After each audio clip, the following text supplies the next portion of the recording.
Kaden and I went to a conference, and while we were there was an economist that they brought in, and he shared basically the slides that I'm about to share. I'm not going to do as nearly as good a job, but that's okay. Like, he probably cost $25,000 to bring him in, and nobody's paying me to do this, so it's all good. But I'm hoping that as we do this, you find it informational, and I think it can be informational for our jobs and for what we're doing in our communities, what we're doing, at work, and kind of where we fit as a company in the economy. But also, I hope it informs you in your personal life as well, and as you think about savings, and as you think about kind of getting through what could be a difficult season for everybody, for our country, moving ahead. So that's kind of my hope and my purpose today. And as we're doing this, feel free to go ahead and ask questions. This can be a pretty kind of free-flowing conversation, but I would also ask Caden and Luke as we're going through it, and if you have other insights that you picked up from the show, please show those as well. I'm going to go ahead and start sharing. And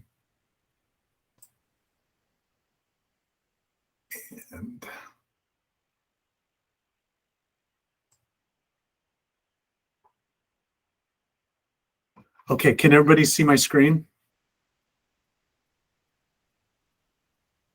Hold on. Sorry, can I get a head shake again? Yep, it's there. Yep. I see it, Sam. Yep, you can see Okay, it. perfect. It goes into this presentation mode, and I can't actually see anybody anymore. So, okay, awesome. So like I said, this basically, I got a copy of this slide they shared at the conference. The economist that came in, his name was Casey Conway. If you're like me and you find a lot of this stuff kind of interesting, check out his website here, redshoeeconomics.com. Anyway, this is a bunch of things about him. I'll just hit a couple highlights. One of them being that he's on the board of directors for UMH, and UMH is, I'd say, probably the 6th or 7th biggest company in the manufactured housing space. They have around 25,000 sites. They're mostly up in the mid-Atlantic, like Virginia and Maryland and places like that. And so not only is he kind of broadly informed on the economy, but he's very familiar with our space and kind of where we fit in the economy. Okay, so here's kind of our first informational slide, and like there's a lot of information on this stuff, and so I'm not going to be able to hit everything, but I'll just kind of share some of the highlights or things that I picked up. First thing is, you can kind of see over here this part that's highlighted.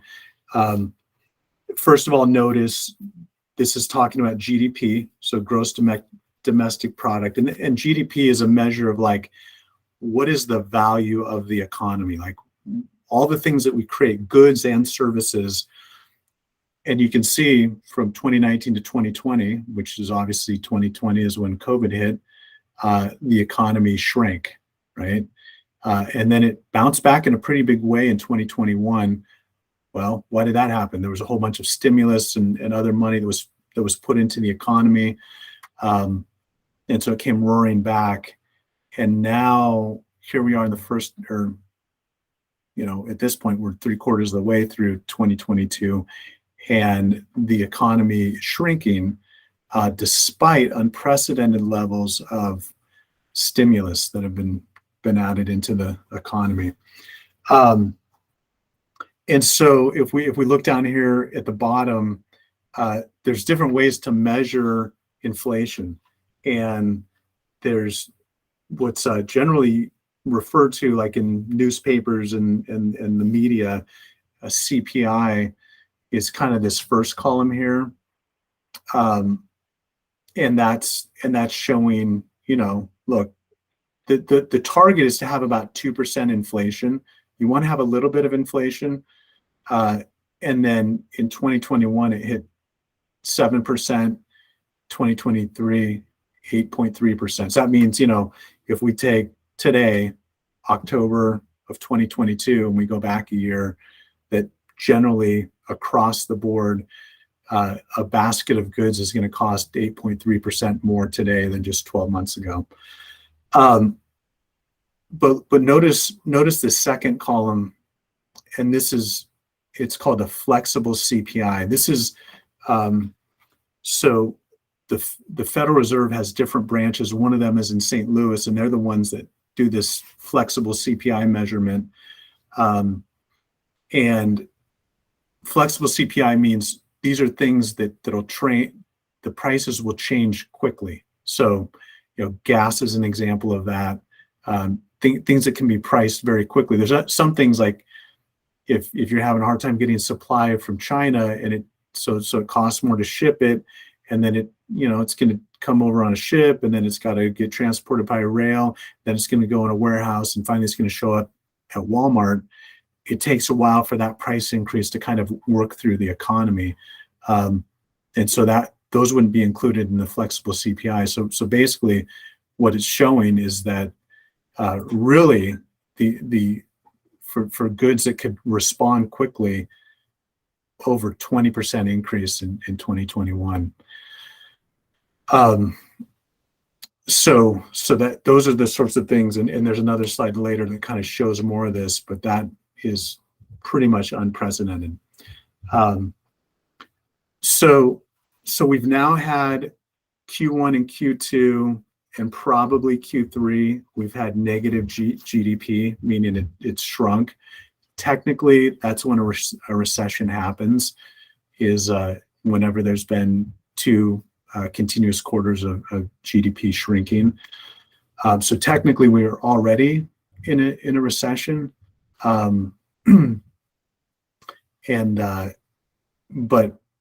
but his feeling was it's about to get a lot worse. Okay. But like a lot of things, it's local, right? A little bit. And if you look at this map of the United States, you can kind of see the color coding here to the right. So basically, the lighter the color, the more the GDP, the worse it is, right? Either it shrunk more, or the dark blue, it grew a little bit, but pretty much most of the country has shrinking GDP. Most states in the country. Look at the exceptions. Tennessee, the Southeast in general has not been nearly as impacted. Florida is positive. Texas is positive. Nevada is positive. So, but in particular, and this was one of the things that he kind of highlighted, is that the Western region is in trouble. Starting January 1st, Arizona, New Mexico, Colorado, possibly Utah, I'm trying to remember. Anyway, they've all got to decrease their water allocation by 20, I think it's 22%. They've already been under water restrictions. And so this is going to have a huge impact, not just on people's lives, right? So if they had a green lawn, they may not have a green lawn next year. But beyond that, businesses that rely on water, that need water, for example, semiconductor fabrication labs, and there's a lot of those in Arizona, are going to be heavily hit by these cutbacks in water. This all has to do with actually, I think it's on the next slide here, the Colorado River.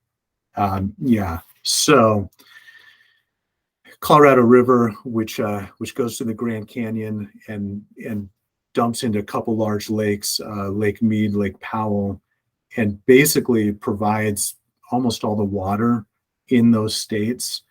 Look at some of these statistics. So in 2000, these two reservoirs were 95% full. Now they're down to 27% full. I don't know if any of you have seen kind of photos or of like boat ramps that used to be super long ramps, and now and they're still long, but then there's hundreds of feet of mud below them before you actually reach the water. There's Lake Powell. I have that's partially in Utah, and I've got friends that like to go boating there in the summer, and I think at this point there's maybe only one marina where you can actually get into the water. It's so low. But look, recreation, that's the smallest concern. And the big concern is there's just not enough water for everybody. And we're gonna revisit that, because there's what does that mean? It's bad news for those states and those areas, but it could be interesting for us in the states that we're mostly located in and invested in. So inflation. We've kind of been getting like a different message from the Federal Reserve every couple months about inflation and what's going on. So if we look back to beginning of 2020, when it looked like, hey, we're definitely seeing increasing prices and what's going on. The response was, it's not a big deal. It's probably transitory, was a word that they would use, which just meant it's a supply chain problem. We'll work it out and prices will come back down. But it hasn't, and they continue to go up. So there was in July, it actually did, inflation decelerated and went the other direction for a brief amount of time. And the thought was, oh, well, maybe it's not going to be a big deal. But this, this is what he's trying to show is, look, during periods of super high inflation, 1973 to 1981, it's not like prices went straight up that entire time either. You can see they would dip, then they'd take off again, they'd retrench, take off again. And he expects that we're going to see kind of a similar sort of thing here, kind of the pendulum swinging back and forth. I mean, if you track like lumber prices, huge swings. I mean, lumber costs today 20% of what it did a year ago, which is kind of a baffling number. Like, hold on, it couldn't be that different in order to make milled lumber, but a lot of it is kind of the supply chain sorts of issues. So he thinks there's going to be a lot of continuing just fluctuations in both availability of goods and the pricing of goods. So another reason that, and by the way, I'm gonna switch back to the view here. Okay. So I don't even, like I said, guys, it doesn't show, like I can't see people's faces or anything. So if people have any questions as we're going through this, just go ahead and unmute and interrupt me, because otherwise I'll just ramble. Anyway, I don't know if you guys noticed, but 2 months ago, maybe it was 3 months ago, gas prices started coming down, which was unusual, because usually in the summer, like that's when the prices go up the most.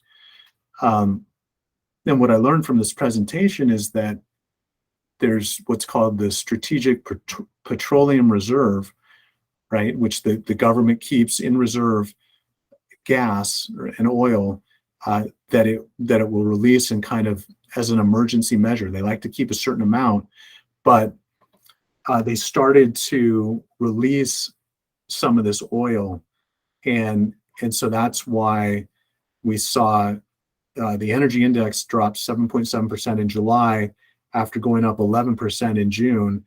And his feeling is it's all political, right? So they want to try to get these gas prices down prior to the elections and that sort of thing. But you might have heard recently, OPEC and other cartels, I call them, outside of kind of U.S. control, have decided to decrease output again. And so I've noticed just over the last 3-4 weeks that oil or gas prices are going up again. And that's kind of I think the dangerous game that we're in here is the Fed thinks they can control all these things, but at some point they may not be able to control it, and that's when things can get a little scary. The interesting thing is when we release oil from the reserves, and my understanding is it's mandated by Congress, like these reserves and how much we need to have there. And so once they release this oil, they have mandates about kind of replenishing that oil. So you can imagine that gives you temporary price relief, but then as a response, Saudi Arabia and some of these other places start putting less oil out. And then at the same time, we've got to, now there's less supply in the market. So that's going to drive prices up. Oh, and by the way, we've got to replenish these reserves, and it really exacerbates the problem.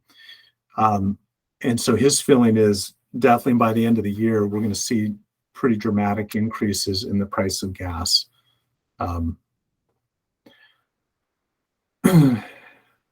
So this is kind of more of the same regarding prices fluctuating pretty dramatically, and also that this what we call the flexible CPI, which means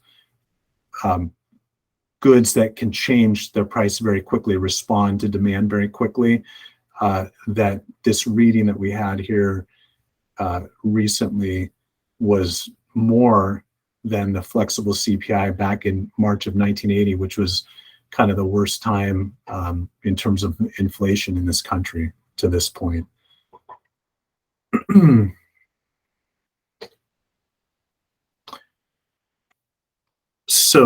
So building costs, and at this point, I think I saw Andrea on the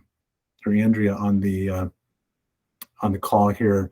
We just got done with a large project up in one of her communities up there in Radcliffe,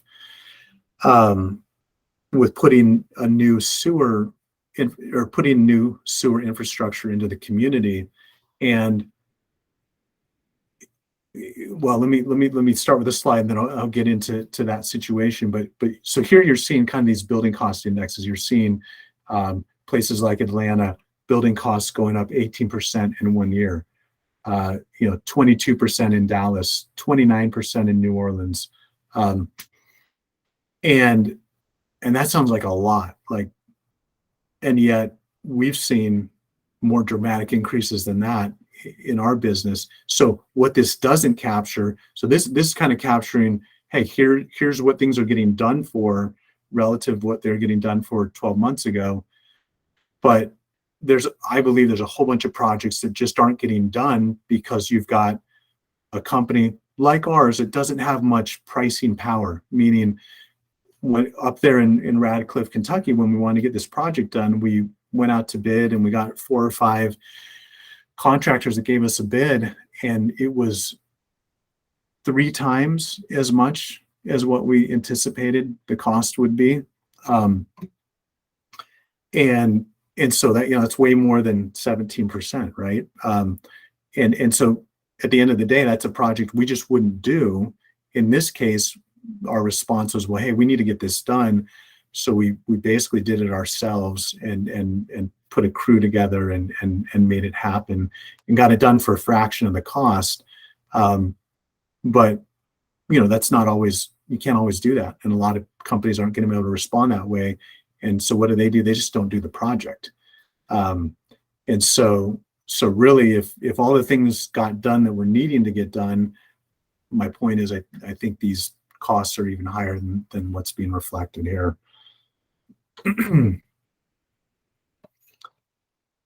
Okay, we won't spend too much time on this, partially because I don't totally understand it.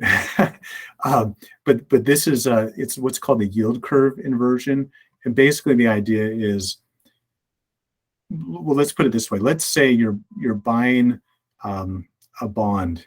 A bond is basically a debt instrument.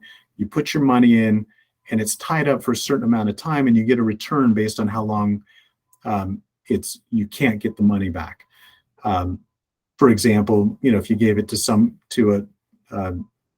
if you invested in let's say it was tied up for 2 years, they might give you 3% a year. But if you tied it up for 10 years, you'd be like, hey, I can't access this money for a long time.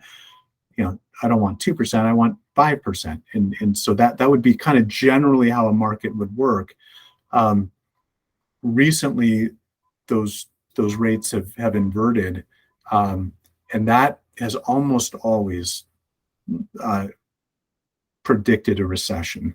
And so they're looking at this kind of yield curve inversion and suggesting that it's gonna lead to a relatively prolonged recession because the yield's been inverted for quite a bit of time. So you can see here it kind of went over the threshold in July, and it's been inverted ever since.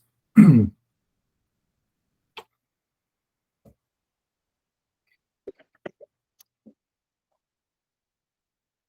somebody have a question?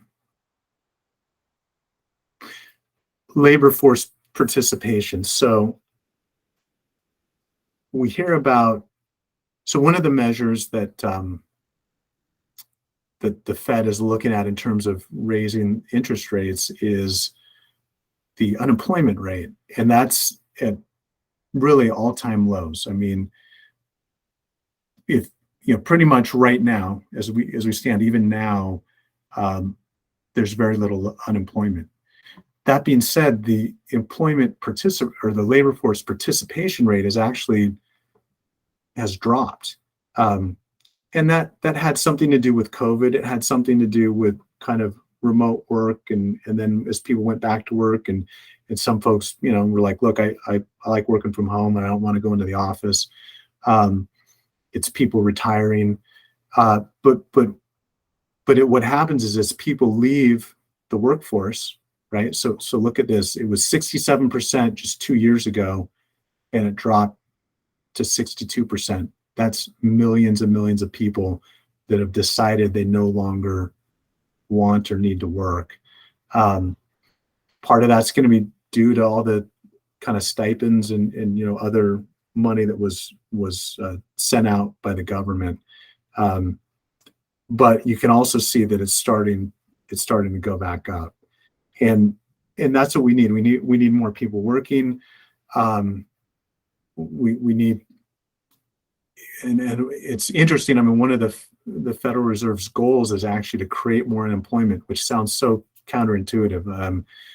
They want people to lose jobs, but what they're basically saying is they need a better balance between employers and employees, because what happens right now is the lack of people in the workforce is kind of driving some of this inflation. So a lot of the inflation is showing up in wages, which then leads to more buying, which leads to escalating prices and things like that.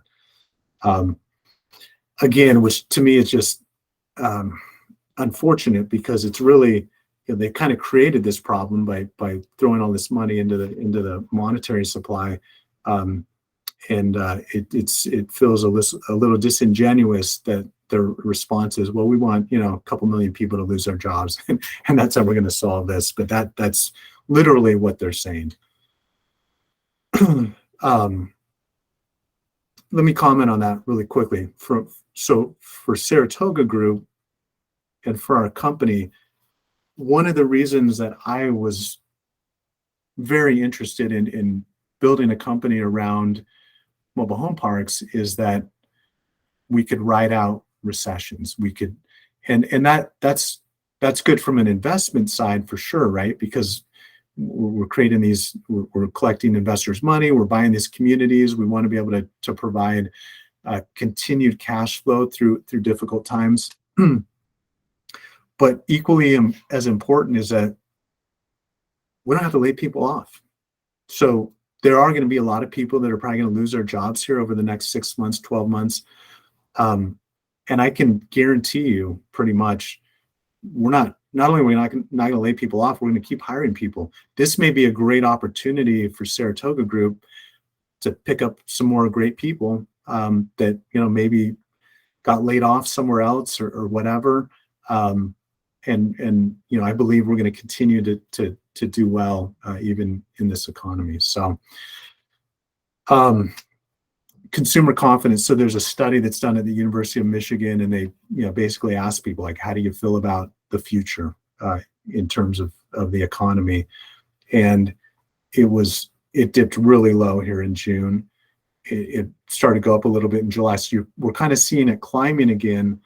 However, most of this climb is due to the SPR, the Strategic Petroleum Reserve, and the release of oil that brought the prices down. It's funny how I feel like a little bit, it's like that, for all of us, it's like, well, gas prices matter, but they'd matter a lot more if we were all truck drivers, or they'd matter a lot more if we were, a shipping company. So if you think about like how much does it matter? I mean, it doesn't. It's a small percentage generally of what each of us pays personally, but it's also the easiest thing to measure, because you drive by that gas station down the street every week, and you kind of, I don't know about you, but like I always look at the price and I was like, oh man, like that's up by 5 cents from yesterday or whatever. And so it's just kind of that thing that's easiest to measure, and that becomes like this litmus, I guess, for kind of projecting on consumers what prices are.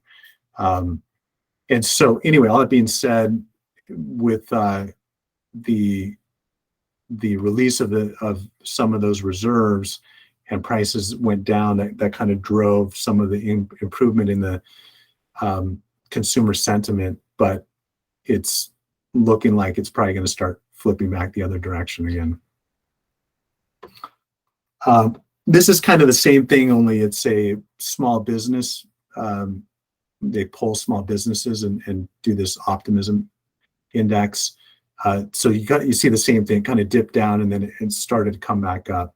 Again, his feeling is, as we move forward and we get the October numbers and November numbers, we're going to see this trending back down pretty dramatically. So the misery index, which is a funny name, it's a combination of, let's see if it says it on here, but it's like, oh, here we go. Inflation, unemployment, GDP, and then the stock market. And you just kind of average those four metrics, and the number that we're at right now, 29.2, is higher than it's been in the last 12 years. And so, when we think about that, it's like, okay, well, shoot. I mean, unemployment's great, right? So 1 out of the 4, it's as good as it's ever been, basically. Inflation's up though, GDP's negative, and the stock market's way down. As we move forward here, as he put it, he's expecting inflation's going to continue. We're going to continue to contract as an economy. As a reflection, the stock market's probably going to go down. Oh, and the goal of the Fed is to get this unemployment rate up to something like 5%. So this misery index is probably going to get worse.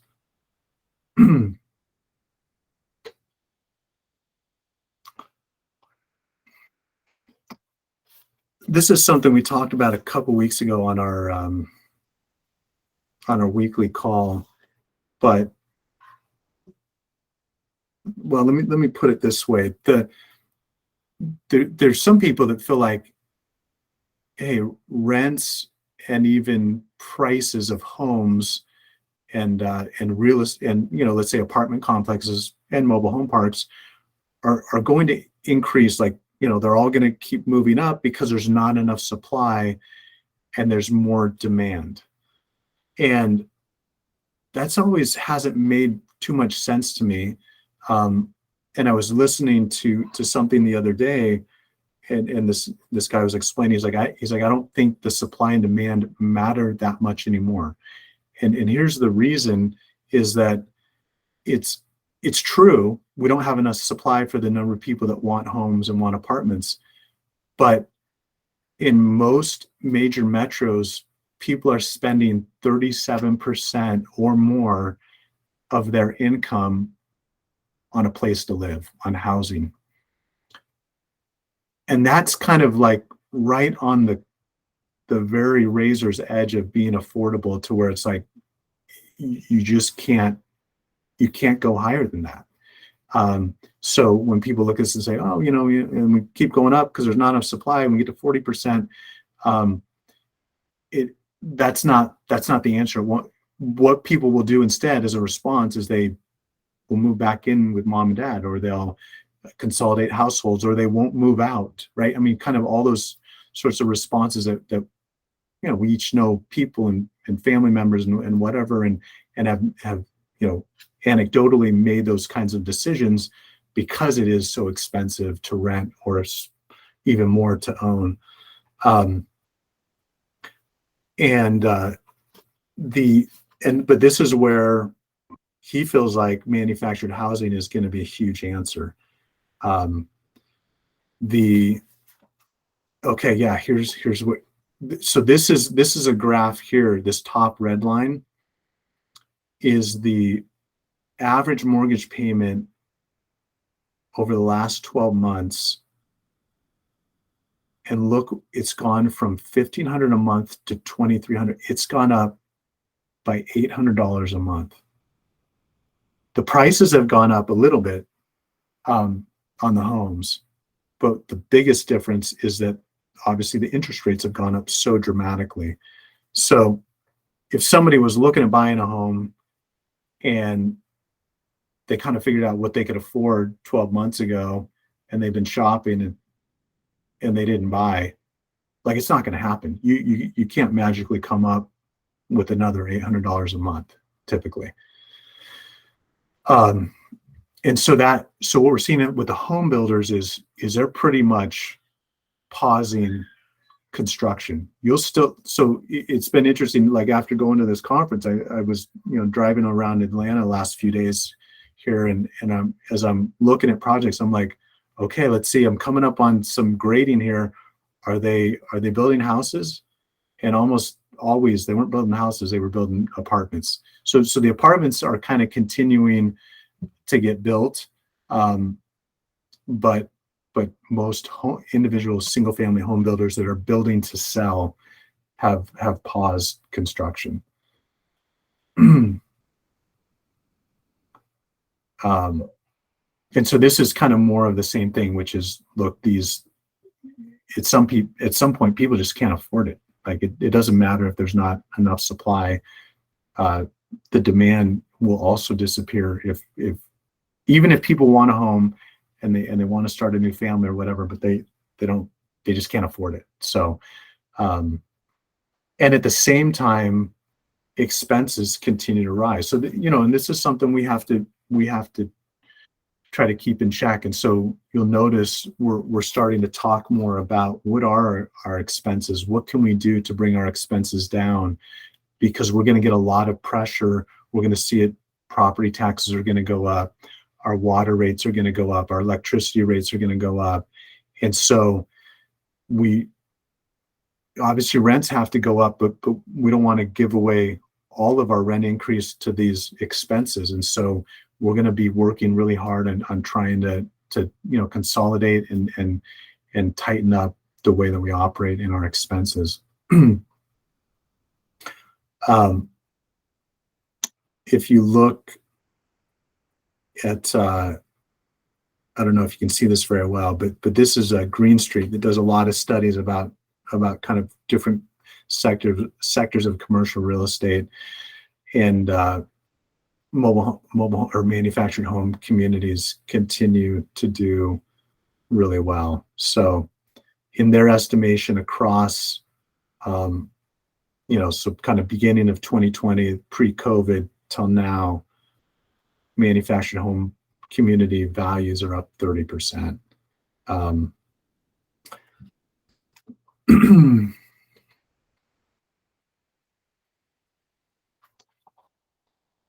Okay, I feel like we're probably might be belaboring this a little too much here, but let me get to a couple things I wanted to make sure to get to here at the end. I will say that the Federal Reserve, their goal has been to try to have what they call a soft landing, meaning let's get inflation down and let's not wreck the economy while we're doing it. The recent messaging is we are going to get inflation down, and we kind of don't care what happens as a result. That's their mandate. Their mandate is to keep inflation in check. So it kind of makes sense. It's just kind of an aggravating situation because it appears it's going to be anything but a soft landing. And they're kind of the ones that put us in this situation in the first place. So this economist, Casey, specifically singled out Tennessee. He specifically also singled out the Southeast. Taxes are low. Obviously, there's lots of people moving to the Southeast, and he has a number of other metrics here. One of the key ones here is power. So we'll talk a little bit more about water as well. Tennessee, in particular, has the lowest electricity rates in the country.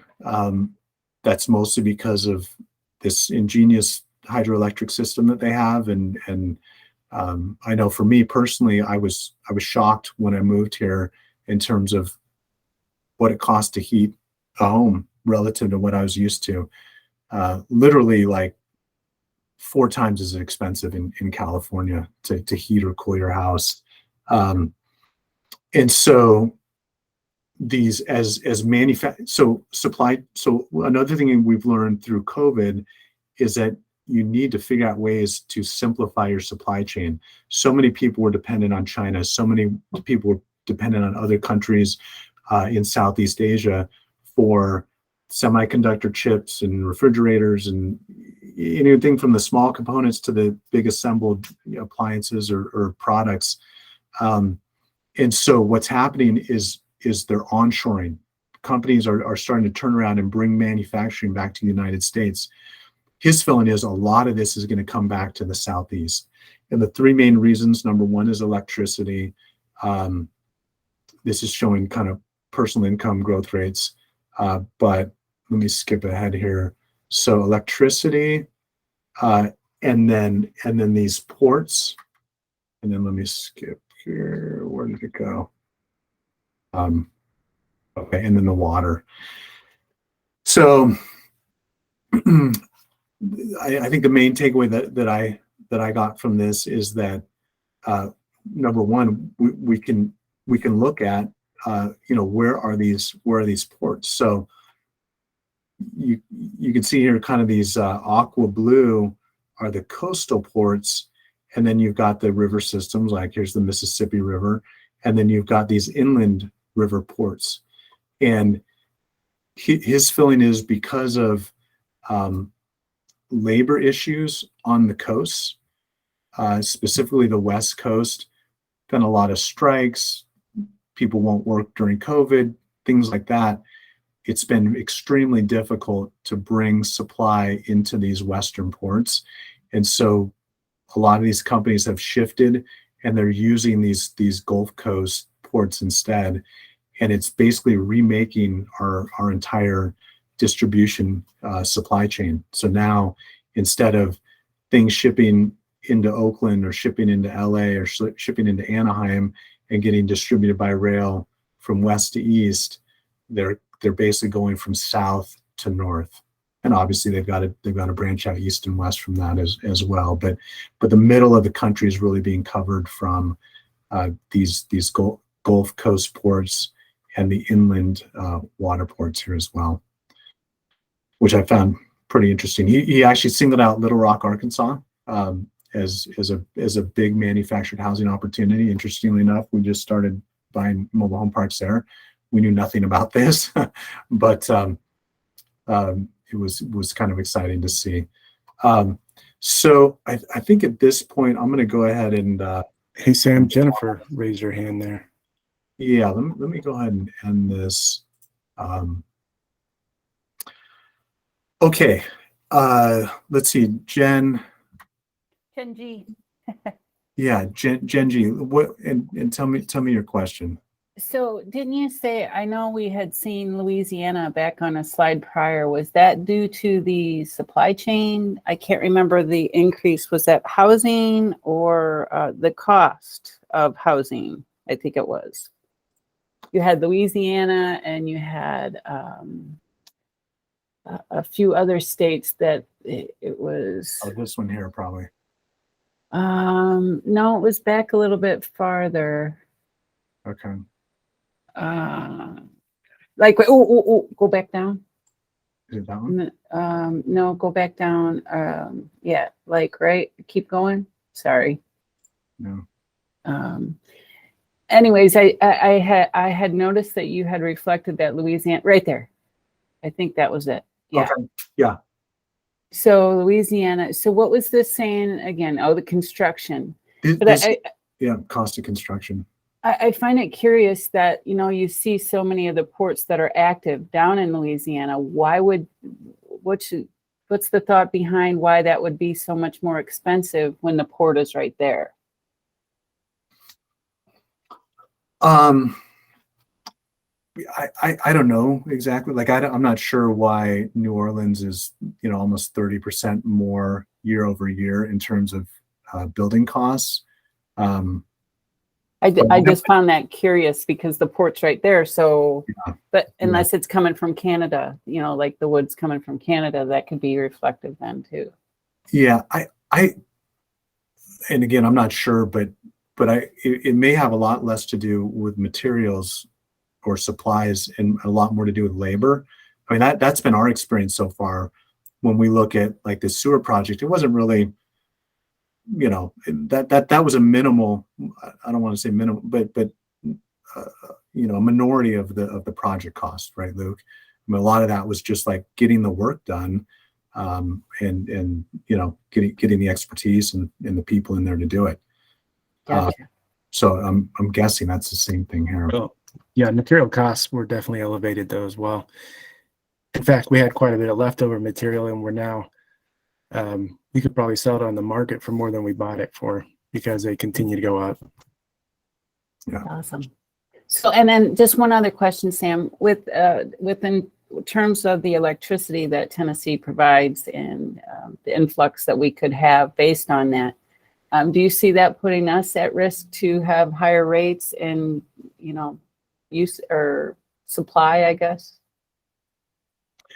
Well, that's yeah. And in fact, I'm glad you brought that up because that was one of the things that he pointed out is he really feels like this is a huge opportunity for the Southeast and for Texas. So his feeling is some of these semiconductor fabs are not going to be able to operate and semiconductor fabs can employ hundreds and hundreds and even thousands of workers. And a lot of times they are, these are well-paid employees.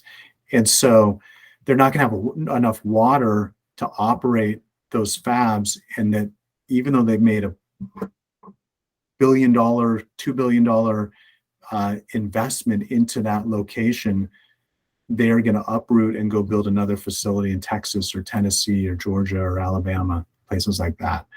Because they have to have that water, they've got to have low energy costs. When you're consuming the amount of energy that some of these manufacturing facilities and semiconductor fabs are using, it's amazing. Like to me, it's like mind blowing. Like you spent $2 billion. What do you mean you're just like going to leave that and go somewhere? But they can kind of capitalize that and they can depreciate that. But what really matters are their operating costs, and so. It's heading the wrong direction in those Western states, and that's an opportunity for Texas, and it's an opportunity for the Southeast. Do you think that China could step in and try to, take advantage of that situation and say we'll move the production over here to China so that, like they've done with everything else? Well, yeah, and I mean, the interesting thing is a lot of this is a response to China and the fact that, and you guys probably know this, but I mean, a lot of the supply problem was China didn't work for like 3 months. Like they completely shut their economy down. And then even once they were open again, then they wouldn't ship. I mean, it created a huge problem with our supply. And so a lot of companies decided, never mind, like we're going to start building this stuff in Alabama. We're not going to wait around anymore. we're going to have more control. So I really think, that's, even though it's still going to cost a little more to do it here, prices have escalated quite a bit in China, but the fact that you just can't control that. I mean, just think about these auto manufacturers. Like if there had been one auto manufacturer that hadn't outsourced to China, they would have absolutely killed it over the last 2 years, because there's been so much demand for cars because nobody can ship them because they can't get the chips, or they can't get this, they can't get that. And if there had been one company that said, we are going to be 100% made in the USA, they would have absolutely dominated. Right. So Awesome. Well, thank you. yeah. So we didn't get a chance to go through all of it, but I will send this out to everybody. Trying to think if there's anything else I missed here. Sam, could I make a comment? Yeah, please, Luke and Caden. Yeah, and it was a interesting presentation. A lot of it went over my head, to be honest. There's a lot of details in there. Yeah. For me, the big takeaway was, one, we're in the right industry for what's ahead. And not only that, we're in the right locations, right? We're primarily in the Southeast. We're in Texas. A lot of these places, Little Rock was mentioned. Memphis was mentioned as I think the lowest utility rates in the country. So, that's something for Marissa. I feel really grateful that we're in the industry we're in. And, there's going to be a lot of pain ahead for a lot of people, but I think we're in a great industry, and we're in a great locations. And then, I think the other thing, there's, we'll be able to really see if this theory that MHC is recession proof. It'll be, I think, tested in the years ahead, but I'm pretty optimistic about it. I think back to my econ class where they talked about, and this isn't the best comparison, but they talked about raw men, right? Whether the economy's doing good or the economy's doing bad, there's people that are always going to eat raw men, right? And it's kind of like manufactured housing. If the economy's bad, it kind of moves up, and maybe kind of more kind of middle class end up kind of shifting down toward mobile home parks, or there'll always be that segment of society that'll need that type of housing. So I'm pretty optimistic. One other thing I was going to mention is, and I don't know if this was so much in this presentation, but I think when we met with a realtor, one of those brokers, Sam, who talked about there's going to be probably a kind of a shakeup in the real estate, in people buying and selling MH parks. And there could be some opportunities in the future for us to pick up communities where people got scared and, want to sell at a low price, or people that are new to the market, and then they get scared and jump out. So I think for all of the DMs and CMs, continue to keep your ear to the ground, continue to make connections with owners, because there could be some opportunities up ahead. Yeah, thank you, Luke. And that reminds me. I want to add one other comment. So, and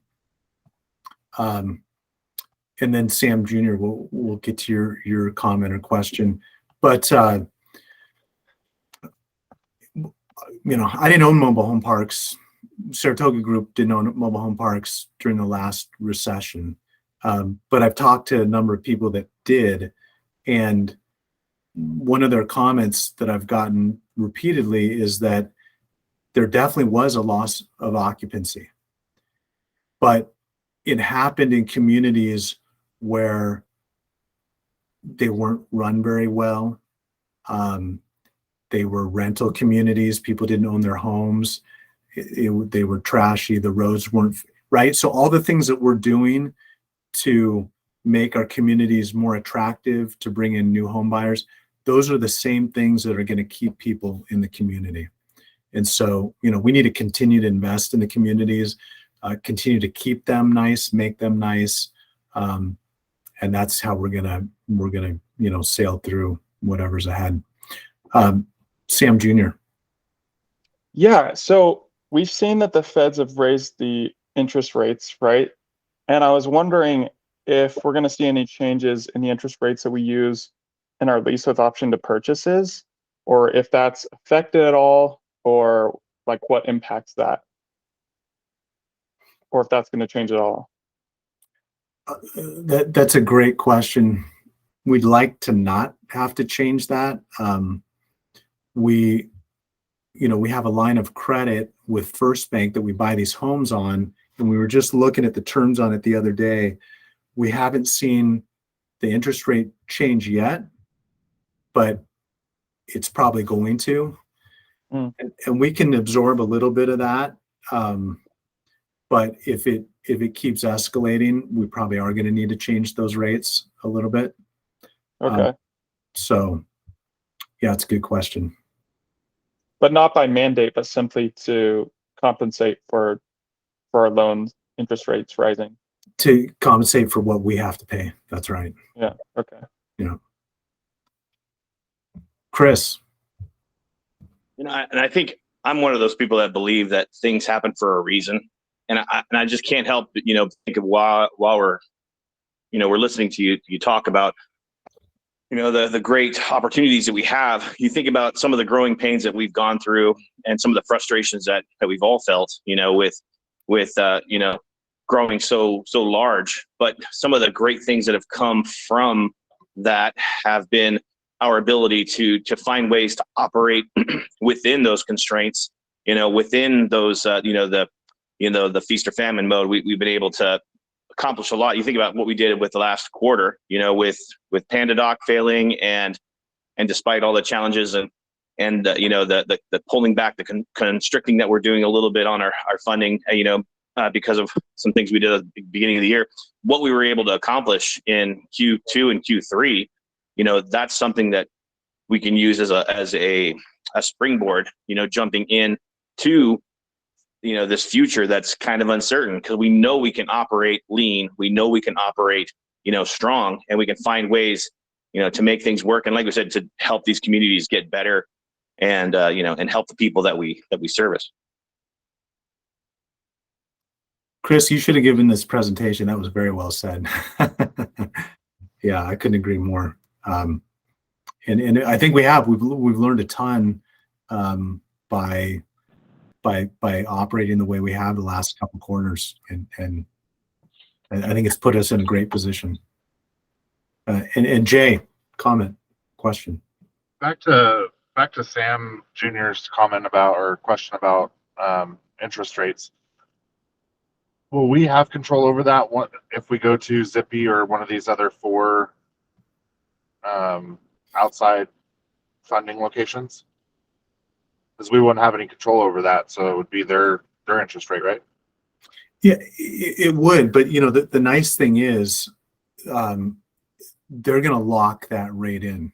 At least anything that I've seen. I guess I haven't looked at the Zippy contracts really closely, but my understanding is, it's like when you go buy a stick-built home and you get a mortgage, and it's typically fixed for, and in that case 30 years or 25 years or something like that.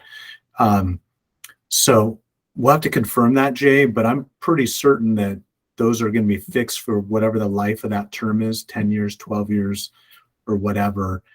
You're right. They will respond. So if somebody comes in the door today and then somebody comes in the door 3 months from now, based on what we're seeing, probably 3 months from now, they're paying a higher interest rate. Right.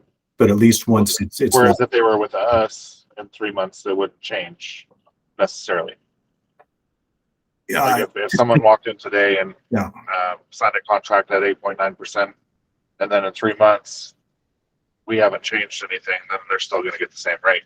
Whereas with Zippy or one of those other 4, today's rate could be 6%, but in 3 months it could be 10. So that's what I was more getting at. Yeah. You're right. And like I said, we may need to change ours also, but so far we're fine. Right.